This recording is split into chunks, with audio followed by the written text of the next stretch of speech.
Bonjour, nous sommes le professeur Adouli Kassé Anissé et nous allons vous présenter aujourd'hui la séance numéro 15 de notre formation sur la prise en charge de l'hypertension artérielle qui s'intitule La gestion des formes cliniques de l'hypertension artérielle en médecine générale.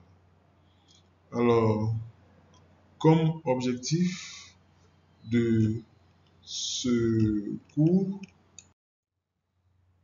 nous devons vous aider à préciser les différents profils d'hypertendus rencontrés en médecine générale et vous devez être capable de proposer une conduite spécifique dans l'approche diagnostique selon le profil et de proposer une prise en charge spécifique aussi selon le profil.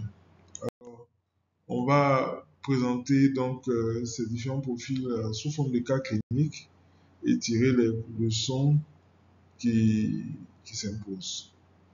Donc, dans le cas clinique numéro 1, que j'ai intitulé Ne vous fiez pas toujours aux apparences, il s'agit donc d'une infirmière de 45 ans qui se plaint de céphalée, vertige. Elle se rend à votre consultation. Quand vous l'interrogez, vous vous rendez compte qu'elle n'a pas d'antécédent cardiovasculaire, qu'elle est troisième geste, troisième pas, elle n'a pas d'hypertension, elle n'a pas eu d'hypertension au cours de sa grossesse. Et quand vous contrôlez sa tension, vous lui trouvez 170 sur 100 avec une fréquence cardiaque quand même élevée à 96 battements par minute. L'examen cardiovasculaire est sans particularité. Elle vous affirme qu'elle n'est pas hypertendue. Alors, qu'est-ce que vous faites dans ce genre de situation? Je donne le temps de réfléchir un tout petit peu.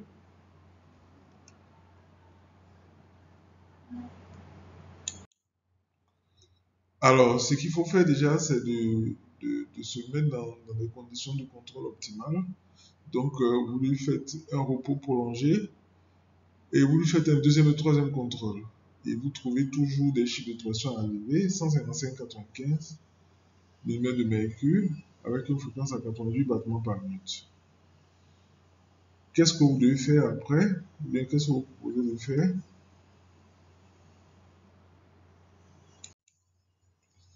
Alors, vous lui prescrivez des antalgiques et plus ou moins des antivertigineux si les symptômes persistent. Vous demandez un avis ORL si les vertiges sont toujours très importants. Et puis, vous lui demandez un bilan de l'hypertension artérielle. Dans le bilan de l'hypertension artérielle, vous précisez qu'elle réalise soit une automesure, soit une mesure ambulatoire de la pression artérielle. Nous vous rappelons que l'automesure va suivre les règles de 3 mesures. La tension artérielle mesure 3 fois le matin au début du petit déjeuner, avant toute prise de médicaments, et 3 fois le soir avant le coucher, avec un intervalle de 2 minutes à chaque mesure, pendant 3 jours consécutifs. Et vous faites la moyenne de ces mesures-là pour voir si cette personne est hypertendue ou non. Et vous respectez bien sûr les modalités de mesure de la tension, brassard adapté, repos pendant 5 minutes au départ, et puis ne pas avoir bu, fumé, etc.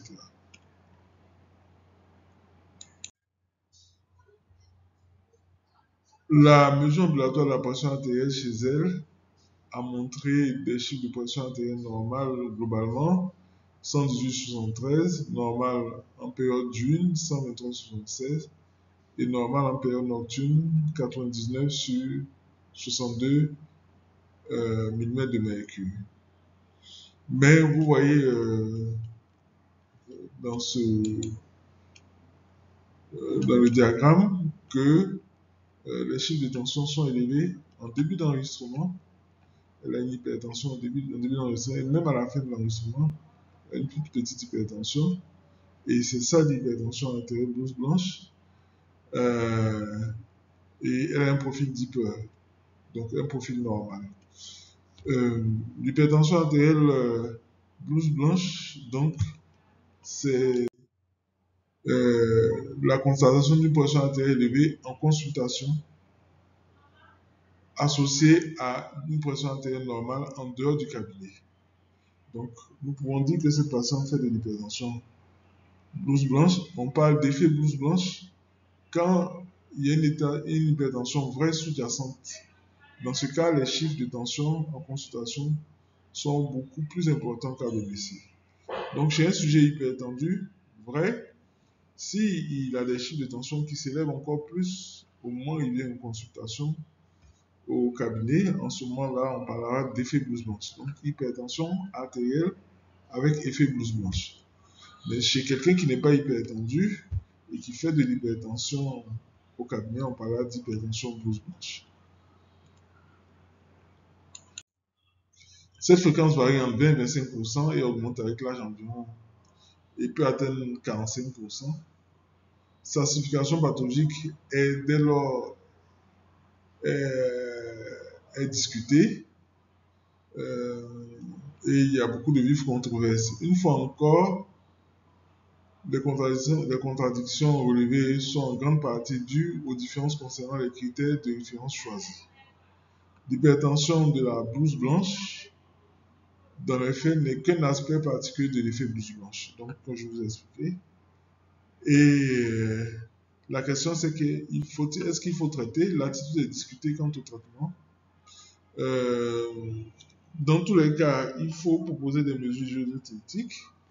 Et puis, si le risque cardiovasculaire du patient est élevé, s'il est diabétique ou bien il a une artériopathie, il fume, s'il a d'autres facteurs de risque, il faut quand même le traiter malgré le fait qu'il s'agit d'une hypertension artérielle blanche.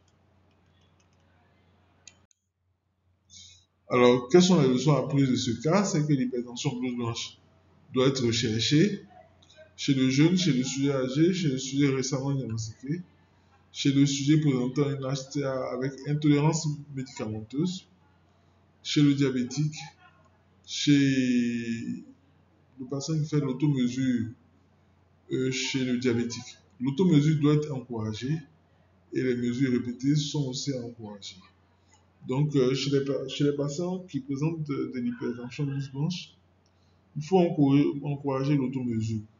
Chez les patients qui présentent une hypertension avec effet blouse blanche, il faut aussi encourager l'automesure. Le cas clinique numéro 2 est intitulé Une HTA labile, une question de principe. D'accord. Donc, dans ce cas clinique numéro 2, on dit que vous remplacez votre collègue, le docteur Kone, en consultation et vous recevez M.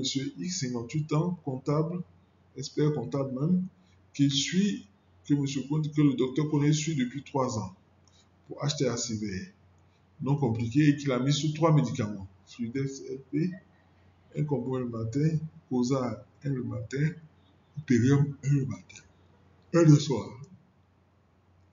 Donc vous voyez qu'il a un diurétique, il a un ARA2 et puis il a un central. Et puis les traitements arrêtés sont le ramipril en raison d'une toux sèche, la dalal parce qu'il y a eu rupture du médicament, et puis le bisoprolol parce que le patient se plaignait d'une dysfonction érectile. Alors, vous l'examinez, la tension est à 160 sur 90, la fréquence est à 67, les bouts du cœur sont réglés, les poumons sont libres. Dans son bilan, il a une hypertrophie ventriculaire gauche à l'ECG, il a une créate à 18, et puis il a un iono normal à 143 sur 4,7, lié équivalent par litre. Dans son dossier, ces différents chiffres de tension montrent le 23 novembre 2021, il était à 19,10. En décembre, il était à 14,8. En janvier, il est passé à 12,7 2022. Et puis après, en avril, il est passé à 15,9. En septembre, il était à 13,8. En janvier, il est passé à 15,9. En décembre, en août, il est passé à 16,9 août 2023. En août 2023, après 2 semaines après, il est passé à 12,7.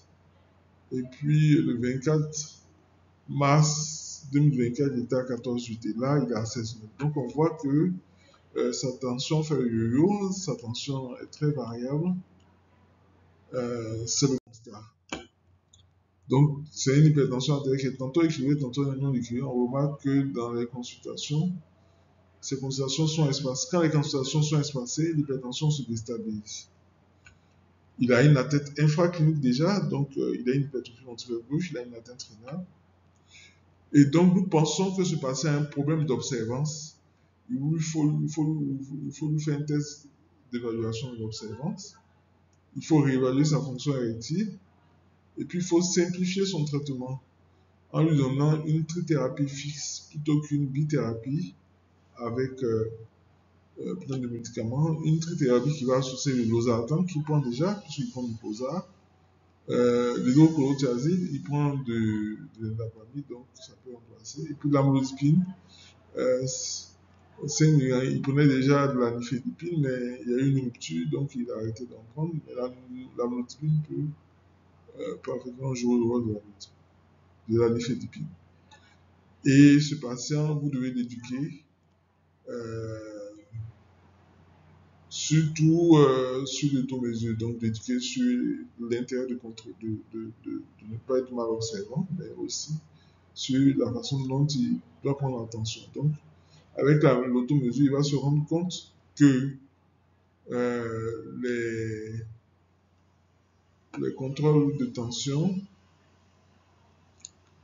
les écarts de tension se font quand il arrête de prendre ses médicaments. Donc voilà donc pour ce cas clinique.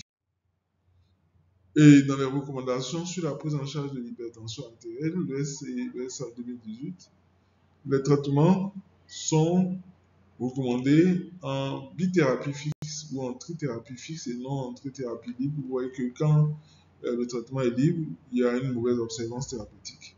Alors que ici, on recommande que la bithérapie soit dans un seul comprimé, la trithérapie soit dans un seul comprimé. Et les associations recommandées, c'est IEC ou ARA2, inhibiteur classique et diurétique. Donc lui, ce qu'on lui propose rentre tout à fait dans les recommandations, puisqu'il aura un ARA2, inhibiteur classique plus diurétique, et qui vont donc l'améliorer significativement.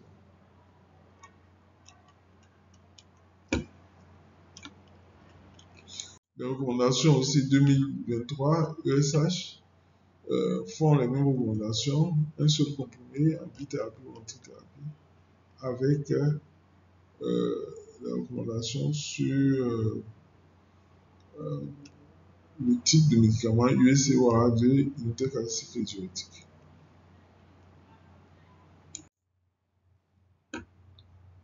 Maintenant, nous allons passer au cas clinique numéro 3, que nous avons intitulé une hypertension artérielle résistance. À quoi? Donc, dans ce cas clinique, c'est un patient qui s'appelle M. S, qui a 60 ans, qui est hypertendu depuis 10 ans et qui est actuellement sous trithérapie fixe amlodipine, pérenopril, endapamide depuis 3 ans. Et sa tension artérielle est aussi autour de 130 sur 75 depuis 3 ans, donc bien stabilisée. Mais depuis 3 mois, sa tension s'est déstabilisée avec des chiffres autour de 170 sur 110. Et bien voir ce jour, avec des céphalées persistantes, et vous contrôlez la tension. Vous constatez qu'elle est à 170 sur 100.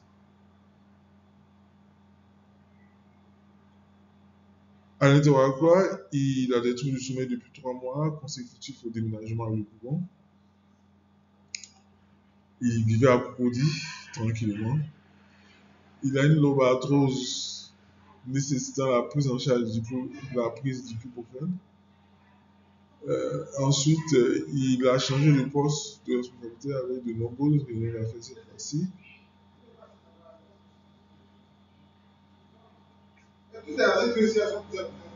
Et puis, il souligne qu'il a une bonne observance thérapeutique. À l'examen, son poids à 110 kg pour 1m74, donc surcharge voire obésité. Tension 180 sur 110, fréquence 80. Bruit du cœur régulier, poumon libre. Vous demandez donc une glycémie, un bilan avec comme résultat une glycémie à 0,95, une hémoglobine à 6, %, la créatinine à 14 mg par litre, un ionogramme à 137/4,1, l'acide urique à 95, et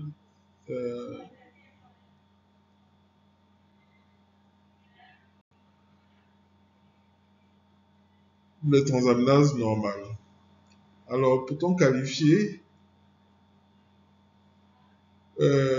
l'hypertension de M. S comme hypertension résistante? C'est quoi une hypertension résistante? Une hypertension résistante, c'est défini par une pression artérielle non contrôlée malgré les mesures génodiététiques et une trithérapie comportant un diurétique thiazidique à dose optimale. On ne peut pas dire que M. S a une hypertension résistante parce que son traitement n'est pas optimal. Il a une trithérapie, c'est vrai, mais les doses ne sont pas optimales.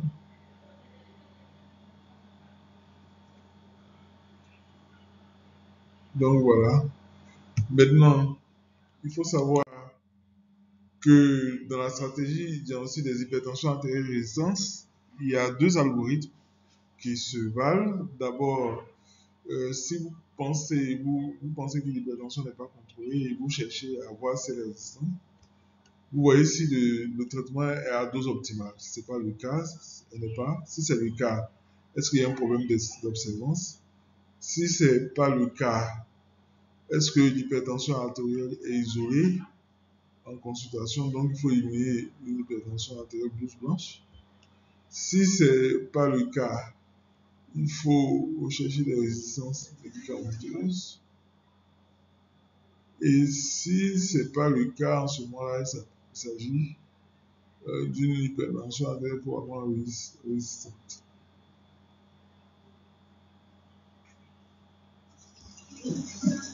Maintenant, dans le deuxième algorithme, si vous avez une hypertension artérielle qui semble résistante, il faut éliminer une hypertension artérielle blouse blanche par la MAPA ou l'automesure. Si la MAPA élimine une hypertension artérielle blouse blanche et que les chiffres sont toujours élevés, il faut évaluer l'observance et les effets secondaires. Le traitement est-il insuffisant ou non adapté au début de filtration glomérulaire? Les substances progressives existent-ils? Est-ce que le malade consomme de l'alcool et des réglisse? Est-ce qu'il y a une consommation sodée excessive? Et puis, est-ce que ce n'est pas une hypertension artérielle iatrogène? Donc, quand on a éliminé tous ces éléments-là, alors on peut dire que c'est une HTA résistante ou secondaire. HTA secondaire, vous l'adressez à un service spécialisé. HTA résistante, vous confirmez ou non. Et si c'est confirmé, vous l'adressez à un spécialiste. Donc voilà. Donc chez ce patient, nous avons fait la MAPA et nous avons trouvé des chiffres de pression au-dessus des normes. 140, 88, 140, 88. Donc les chiffres de tension sont au-dessus des valeurs de la MAPA. Je vous rappelle que la MAPA, c'est en dessous de 135, 85. Et vous constatez qu'il a des champs de tension artérielle dans la nuit plus élevés que dans la journée. Et donc, on parle de reverse Doppler, HTA d'une HTA nocturne, profil reverse Doppler. D'accord? Donc, la tension est élevée dans la journée, dans la nuit, et puis plus élevée dans la nuit que dans la journée. D'accord? Donc, chez ce patient, chez M. S, il faut chercher un certain nombre d'apnées du sommeil. Il faut chercher aussi une intoxication alcoolique. Pourquoi un certain nombre d'apnées du sommeil? Parce qu'il se plaint de troubles du sommeil aussi, depuis qu'il a déménagé. Mais ça peut bien être un certain nombre d'apnées du sommeil vu l'aspect de sa MAPA avec un profil reverse Doppler. Ensuite, il faut voir si il ne consomme pas excessivement d'alcool vu qu'il fait des soirées, des réunions nocturnes, donc des réunions généralement associées à la prise d'alcool. Il faut aussi lui faire perdre son poids. Il a il a 110 kilos, 1m70, c'est trop élevé, il n'a qu'à perdre du poids. Et puis, il faut surtout optimiser son traitement médicamenteux en augmentant les doses, en passant à 10 mg d'amlodipine, 10 mg de péronopée et 2,5 mg de péronopée. Et donc là, il a la dose optimale. Et si jamais la tension n'est pas bonne, à ce moment-là, on dira que c'est une hypertension artérielle probablement résistante. Ce patient a connu une amélioration clinique. Sa tension s'est normalisée à 13,8, 130 sur 80 au bout de 10 jours et les céphalons ont régressé. Alors, quelles sont les leçons apprises? L'hypertension artérielle non contrôlée est rarement une hypertension artérielle résistante. Il faut systématiquement en rechercher les facteurs. Il faut simplifier le traitement par une monoprise, ce qui améliore significativement l'observance, le contrôle et le pronostic. Il faut proposer des mesures non médicamenteuses aussi importantes que le traitement pharmacologique. On dit que les mesures non médicamenteuses, c'est le pilier de la prise en charge de l'hypertension, la pierre angulaire de la prise en charge de l'hypertension artérielle. Et puis les mesures non médicamenteuses sont plus difficiles à pratiquer que pour prendre les traitements, c'est vrai, mais il y a certains qui sont intéressants, donc faciles à appliquer. Et puis enfin, les mesures non, donc les médicaments sont toujours incriminés dans la survenue des problèmes de santé et il faut surtout pas les proposer de cette façon-là. Il faut faire très attention parce que les malades diront oui, c'est parce que depuis que je prends ce tel traitement, voilà ce qui m'arrive. Donc il faut faire attention aux médicaments qu'on prescrit. Et il faut bien expliquer aux patients quels sont les objectifs du traitement et le rôle des médicaments dans la prise en charge. Le cas clinique 4, nous avons étudié hypertension, diabète, deux mauvais compagnons. Il s'agit de Madame A, 63 ans, diabétique depuis 10 ans et hypertendue depuis 3 ans, qui est sous glucose, diamicron pour le diabète et athénolol hydrochlorothiazide. Aux deux dernières consultations avec son généraliste, vous avez constaté, puisque vous êtes le généraliste, une déstabilisation de sa tension. Son poids est à 75 kg pour 1m63.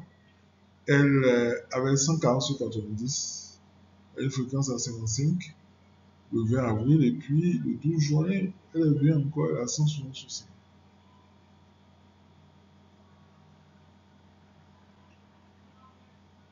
Alors, il n'y a pas de notion d'arrêt de traitement. Le poids à 66 kg pour 1m65.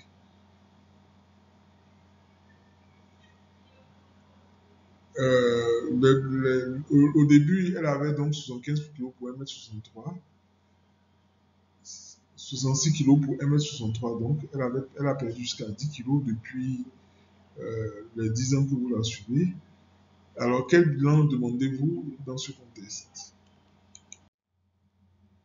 Dans son bilan, vous trouvez une iono à 133,6, une créatinémie à 20 mg par litre, un taux d'acide urique à 80 mg, la protéinurie à 0,75, le taux de d'hémoglobine à 10 g par décilitre, le cholestérol total à 3,6, le LDL à 2,20, le HDL à 0,54. Ces transaminales sont normales, la glycémie est à 2,1 g par litre et l'hémoglobine glyquée à 8,1. Est-ce que déjà vous pouvez dire que la personne prend ses antihypertenseurs?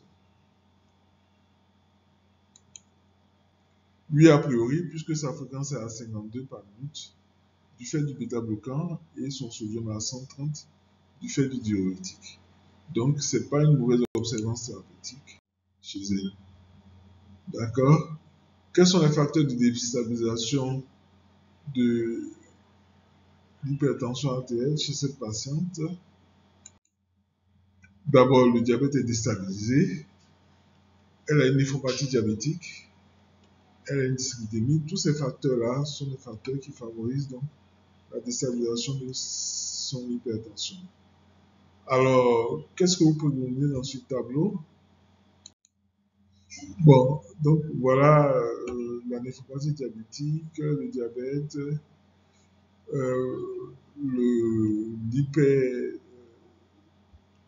l'hyperactivité sympathique. Donc, la néphropathie diabétique déstabilise généralement l'hypertension et aggrave cette hypertension, comme vous pouvez le voir sur cette diapositive.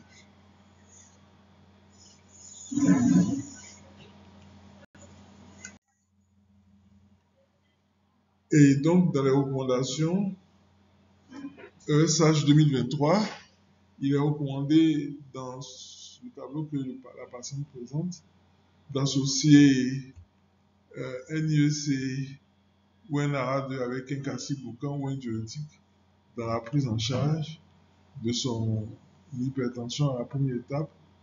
Et si ça ne marche pas, de faire une trithérapie avec IEC, calcibloquant et diurétique. Si ça ne marche pas. Si la fonction rénale est trop perturbée, on peut faire IEC ou ARA2 calcibloquant avec des diurétiques de lance. Et puis on peut ajouter des inhibiteurs de la SGLT2.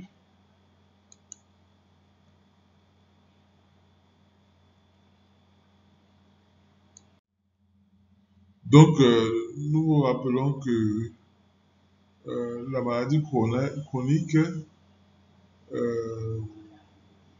la maladie rénale chronique commence même quand le débit de filtration gloméraire est supérieur à 90 et que commence une protéinurie. Donc, nous proposons chez cette patiente, de l'amlodipine, du périndopril et de l'imidaclamide et du Riboncil. On associe de l'empagliflozine, de la torvastatine à cause de ces autres tares. Il faut dire aussi que l'acide urique est élevé. On va commencer par un régime sans viande rouge et puis sans protéines animales important, notamment sans fromage, sans alcool aussi. Et puis, on va observer. Nous dirons donc que le diabète non contrôlé favorise la déstabilisation de l'hypertension et vice-versa. Et la présence d'une protéine constitue un tournant pour le malade diabétique. Le choix potentiel des antidépresseurs chez le diabétique doit être fait dès le début de l'affection. Voilà, nous tenons à vous remercier pour ce cas. Maintenant, pour la maison, vous aurez donc ce cas clinique, M. Kramoko, chauffeur de taxi, 49 ans, hypertendu depuis 3 ans. Il est sous athénolol, 100 mg, périndopril 10 mg, et il est suivi d'un centre de santé à Boaké. Il vous est adressé par son médecin pour acheter la résistance. À l'interrogatoire, vous apprenez que M. Kramoko est tabagique et consomme 3 gourmets de Chapalo le matin et 2 cafés noirs le soir pour être en forme. Il vous a adressé donc par son médecin pour hypertension artérielle résistante. À l'interrogatoire, vous apprenez que M. Kramoko est tabagique et consomme 3 gourmets et 2 cafés noirs. À l'examen, il pèse 105 kg pour 1m68, donc obésité. Sa tension artérielle à 160/105, le pouls est à 100 par minute. Il n'y a pas de signe d'insuffisance cardiaque, de dystéroïdie ou d'insuffisance respiratoire.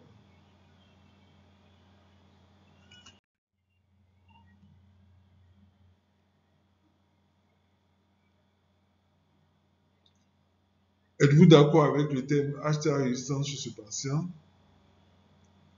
Quels sont les facteurs de risque cardiovasculaire? Quels sont les facteurs de déstabilisation chez ce patient? Quel traitement lui proposez-vous? Nous vous remercions.